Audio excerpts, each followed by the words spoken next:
trying to see how long it takes a 500 kilowatt oxygen iodine laser to heat up my cup of noodles. I've done it, about 2 seconds. So let's do some calculations. Let's see if that works out. So I'm a Sagittarius, which probably tells you way more. Or maybe even at the initial moment of creation, the fundamental forces lacked symmetry. okay, let's pause it here and talk about this super asymmetry. It's clearly a spoof of supersymmetry. G'day, my smart mates. My name's Dylan Dans. I'm a physicist from the land down under. Grab a coffee, grab a chair, grab a Vegemite sandwich, look, grab whatever you want to grab. Let's talk some natural philosophy. So today we're going to watch some Big Bang Theory. Of course, I've seen a little bit of this, but I haven't watched too much, and there's a lot of great stuff related to physics. So I thought we could make a video, watch some, and I can break down some of it for you. Maybe, explain some stuff that you missed, or we can do some reality checks on some of the stuff they claim, and we can see if it works out. So anyway, let's get straight into it.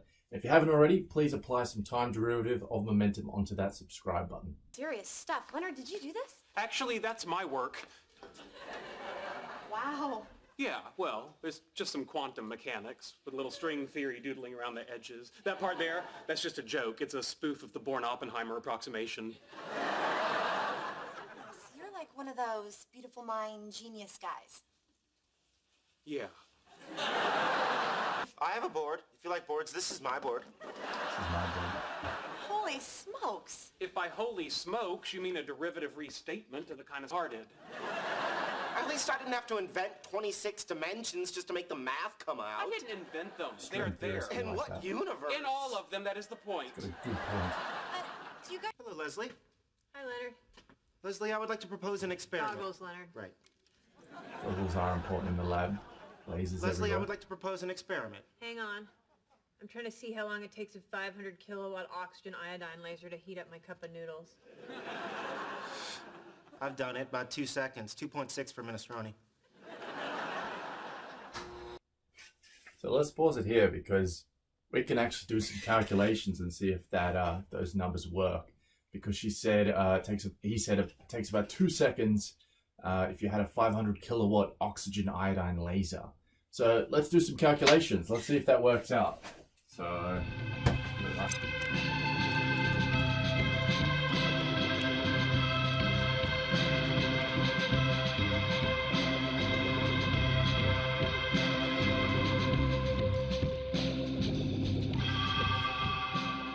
So I've done the calculations, as you can see, and if you had a 500 kilowatt oxygen iodine laser, it would actually only take 0.167 seconds to heat up your noodles. You'd actually only need a 41.9 kilowatt laser to do the job in 2 seconds.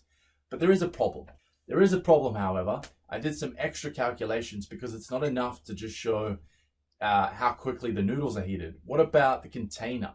So the infrared laser is going to also heat up the container, and I used a high impact polystyrene container and worked out it actually only take 451 microseconds for that container to melt.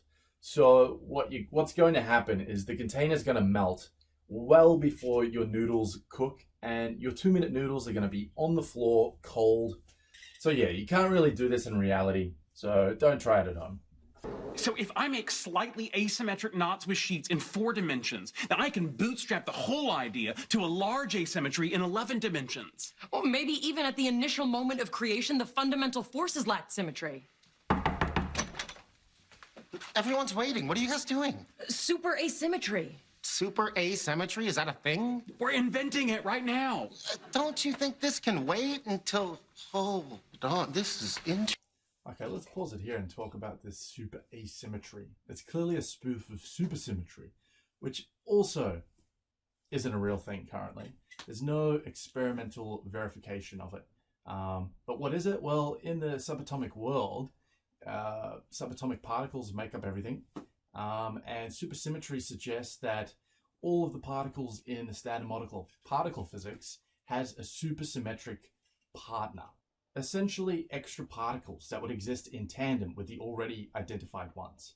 So you wouldn't have to change any of the existing equations under certain transformations. So this would have pretty deep predictive implications. What about this super asymmetry? Well, that's not a real thing, but there is something called asymmetry-induced symmetry. And it has to do with, it's this effect, well, there are instances in which the behavior of a system can be symmetric only when the system itself isn't. So that is probably the closest I can get you to this super asymmetry, but I think that little effect is pretty cool. Hey, the future they show in Back to the Future 2 is only a year away. Great film. A lot of things in that movie Love haven't some been time invented travel. yet. How cool would it be I'd if tell we you a could make time that travel as a joke, but you reality? didn't If like we it. could figure out the scientific basis for Marty's hoverboard, that would have universal application. Well, it's possible at absolute zero, but we would have to remove the temperature restrictions. Oh, I have... So he said it would be possible at absolute zero. The reason why Morty's hoverboard would actually be possible is because if you cool a superconductor to near absolute zero, now a superconductor is just something that allows electrons to flow without any resistance. They freely flow. If you cool this thing down to near absolute zero, well, they actually repel magnetic attraction, and a superconductor will float above a magnet near absolute zero. Now, we won't get into why that is, but that gives you some idea. But there is a bit of a problem. You can't actually get to absolute zero. And that's because to get to absolute zero, it would also require you to get to zero entropy. And you can't get to zero entropy. It would take an infinite amount of energy. And a system at absolute zero still possesses quantum mechanical 0 point energy, which is the energy of the ground state at 0 Kelvin. And there's just no removing this kinetic energy of the ground state. So... Wait till you see this. It's fantastic. Unbelievable. See what? It's a Stephen Hawking lecture from MIT in 1974. This isn't a good time. It's before he became a creepy computer boy. That's great. You guys have to... Can confirm that's what I'd be doing in my spare time. Looking for lost Feynman lectures or just random Feynman videos on YouTube. Check out Feynman's Tannhauser video on YouTube if you've never seen it. It's such a good time. Well, a number of significant innovations have been inspired by science fiction. The geosynchronous satellite from Arthur C. Clarke, the Motorola flip. That is true. I always tell people that one. If you look on the bookshelf over there, I've got just about every Arthur C. Clarke book. My favorites, probably this one. Oh. 2001, A Space Odyssey. If you've never read the book, it's incredible. There's a few of them, and I highly recommend giving that book a shot. Arthur C. Clarke is just the best. And if you're not interested in sci-fi, you should be, because I've always looked at it, it's a way to glimpse the future. You know, we only have about 100 years each, so none of us are going to get to live to see the future if there is one for humanity. And sci-fi gives you a vessel to travel into the future. And, you know, you're shackled by the laws of physics, and you get to kind of see maybe what it would be like in the future. So that's why nerds enjoy sci-fi. I'm a Sagittarius, which probably tells you way more than you need to know. Yes, it tells us that you participate in the mass cultural delusion that the sun's apparent position relative to arbitrarily defined constellations at the time of your birth somehow affects your personality. Participate in the what? I think what Sheldon's trying to say is that Sagittarius wouldn't have been our...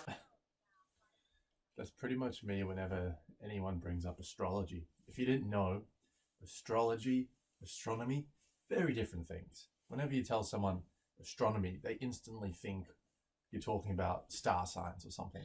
It's really sad. But yeah, just to rehash what Sheldon said, astrology is pseudoscience. So don't buy into it if you do. But if you're on this video, I'm sure you already know that. So, alright, I think that'll do it for this video. If you have any good ideas for things that I can react to, leave a comment down under. And if you haven't already, please subscribe. And I'll catch you guys next time.